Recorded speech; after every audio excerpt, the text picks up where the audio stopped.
Pero muy buenas tardes para todas aquellas personas que generalmente nos siguen por nuestras cuentas personales de YouTube o por nuestras cuentas personales de Facebook, con el propósito de participar en estos espacios de opinión en donde por regla general expreso mi pensamiento con respecto a los grandes acontecimientos políticos de Colombia o del mundo cuando las circunstancias así lo ameriten. En esta oportunidad me quiero referir fundamentalmente a los años críticos de Colombia, 1989-1990, que de alguna manera sirvieron para que posteriormente se redactase y se expidiese la Constitución colombiana de 1991, que actualmente nos rige, que aunque con imperfecciones se supone que fue construida con base en un consenso general entre distintas fuerzas políticas del país de hace más o menos 30 años. En 1989, en medio de un clima atroz de guerra entre el Estado colombiano y el narcotráfico, las organizaciones criminales de las mafias del narcotráfico, fue asesinado el 18 de agosto en la plaza del municipio de Soacha, en el sur de Bogotá, el candidato presidencial Luis Carlos Galán Sarmiento, quien para ese entonces tenía el favoritismo de las encuestas y era prácticamente el ganador de la contienda en caso de que hubiese podido sobrevivir a ese atentado de aquel fatídico 18 de agosto de 1989 en la plaza principal del municipio de Soacha. Posteriormente, en esa misma campaña, en 1990, en marzo primero y después en abril, fueron asesinados los candidatos Bernardo Jaramillo Ossa de la Unión Patriótica y posteriormente Carlos Pizarro León Gómez, quien había sido escogido como el candidato presidencial del Movimiento 19 de Abril, que presentándose a las elecciones y habiendo suscrito una paz en la cual se les concedió a los guerrilleros una amnistía y un indulto, llevaba el nombre de Alianza Democrática M19. De tal manera que esta es una fecha verdaderamente luctuosa para Colombia, o por decirlo mejor, es un periodo verdaderamente luctuoso para Colombia, como que en dicho periodo o en dicho momento, en un lapso no mayor de 6 o 7 meses, asesinaron a Luis Carlos Galán Sarmiento, a Bernardo Jaramillo Ossa y al candidato del M19, Carlos Pizarro León Gómez. Como consecuencia de esa circunstancia, los estudiantes, especialmente de las universidades bogotanas, movimiento que posteriormente se expandió a todo el país, no solamente protestaron por las circunstancias políticas que rodeaban a la nación, sino también exigieron de cara al pueblo colombiano lo que entonces llamaron la séptima papeleta para convocar a una elección de una futura Asamblea Nacional Constituyente que modificase la Constitución política que estaba vigente hasta ese momento, que había sido expedida en 1886, pero a la cual se le habían introducido importantes reformas en 1910, en 1936, en 1945 y finalmente en 1968. Ese deseo por parte de los estudiantes y por parte de la sociedad que posteriormente se solidarizó con los estudiantes se convirtió en una especie de entusiasmo desbordante que arrojó un resultado favorable en marzo, cuando las elecciones parlamentarias de ese año se pudieron posteriormente contabilizar un número importante, aproximado de 5 o 6 millones de votos en favor de la convocatoria de una Asamblea Nacional Constituyente y en torno, por supuesto, a la modificación o a la reestructuración de la Constitución de 1986, de la cual hemos hablado apenas hace unos segundos. Lo cierto es que en un principio, como consecuencia de un debate jurídico en donde se decía por una parte que no se podían contabilizar esos votos por la Asamblea Nacional Constituyente, que eran los denominados de la séptima papeleta, y otro sector que decía que era importante contabilizarlos o contarlos o escrutarlos, como quiera que respondían a una expresión y a un deseo del pueblo colombiano, se pudo llegar a través de un fallo de la entonces Sala Constitucional de la Corte Suprema de Justicia a que en efecto el Consejo Nacional Electoral, o quien para entonces hacía sus veces como poder electoral, pudiera contabilizar esos votos, escrutar esos votos y decirle al país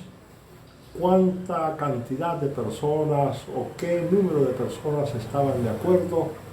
con que se reformara de manera profunda la Constitución Política de 1886. Naturalmente que hubo necesidad de hacer una especie de ingeniería jurídica, porque para que la Corte se pudiera pronunciar en ese sentido fue necesaria la declaratoria previa del estado de sitio, que estaba consagrado entonces en el artículo 121 de la Constitución de 1886, sino que igualmente a través de una serie de consideraciones interpretativas, la Sala Constitucional de la Corte Suprema de Justicia le dijo al país no solamente que se debían escrutar los votos y posteriormente no solamente que se debería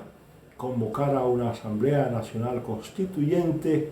sino que además esa Asamblea Nacional Constituyente era omnímoda, es decir, que constituía la expresión más diáfana de la voluntad del poder originario, y por lo tanto tenía esa asamblea competencia para reformar la Constitución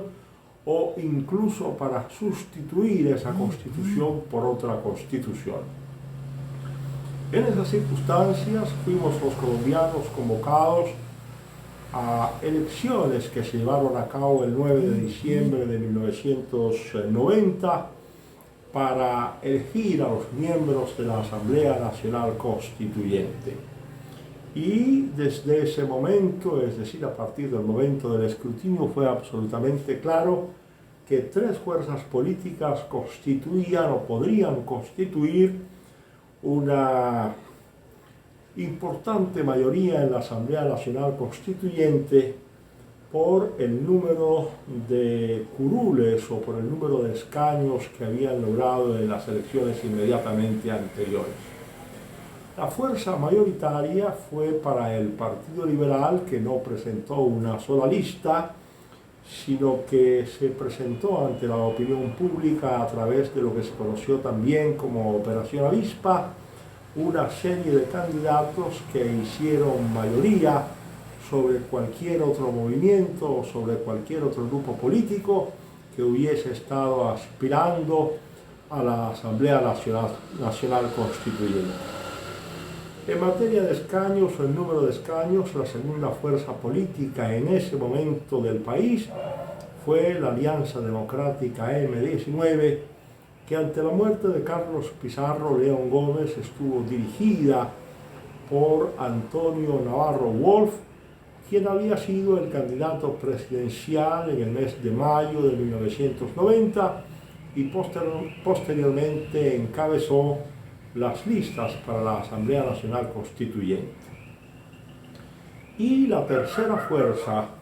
que puso una mayoría importante para sacar adelante por consenso una nueva constitución política fue el Movimiento de Salvación Nacional que dirigía Álvaro Gómez Hurtado. El Movimiento de Salvación Nacional, con sus 16 escaños en aquel entonces, logró con la Alianza Democrática M19 y con el Partido Liberal, que para el momento era dirigido primero por Alfonso López Miquelsen y después por Horacio Serpa Uribe,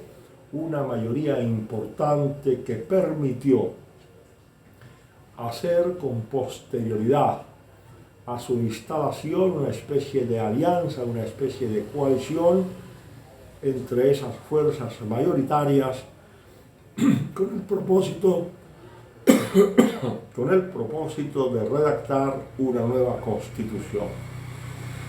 Que, como sardónicamente dijera Fernando Londoño Hoyos, al parecer cada uno o cada una de las distintas agrupaciones políticas salió con un pedazo de constitución debajo del brazo, refiriéndose fundamentalmente a la serie de concesiones o a la serie de acuerdos o renunciamientos incluso al que tuvieron que llegar o a los que tuvieron que llegar los miembros de la Asamblea Nacional Constituyente de 1991. Como quiera que el tiempo es, por así decirlo, nuestro principal adversario en esta materia, esta intervención será simplemente, dijéramos, un video introductorio para hablar sobre los bemoles de la Asamblea Nacional Constituyente y lo que a nuestro juicio pudieron haber sido los errores o los aciertos de una Asamblea Nacional Constituyente que le dio al año siguiente, es decir, en 1991, una nueva constitución política de los colombianos y unas nuevas instituciones que para entonces se esperaba que pudieran remozar las caducas instituciones políticas que habíamos heredado del siglo inmediatamente anterior, es decir, del siglo XIX. Sin embargo, en esa tarea, como ya lo dije antes, se produjeron aciertos, se produjeron desaciertos, y de alguna manera, en esa tarea de descubrir cuáles fueron los puntos positivos y cuáles fueron los puntos negativos, deberíamos los colombianos encontrar el camino cierto hacia una nueva institucionalidad que de alguna manera buscamos desesperadamente para poder encontrar no solamente el camino de la paz, sino también el camino hacia una auténtica democracia mucho más efectiva y que nos permita a todos la materialización de los grandes postulados que están inscritos en el artículo primero de la Constitución Política de Colombia y en su preámbulo. Hasta aquí, mis amigos, nuestra intervención, y para una próxima oportunidad estaremos hablando sobre el desarrollo de las sesiones de la Asamblea Nacional Constituyente y de cuáles fueron las más importantes instituciones políticas que como consecuencia de esa Asamblea Nacional Constituyente se introdujeron en el régimen político colombiano.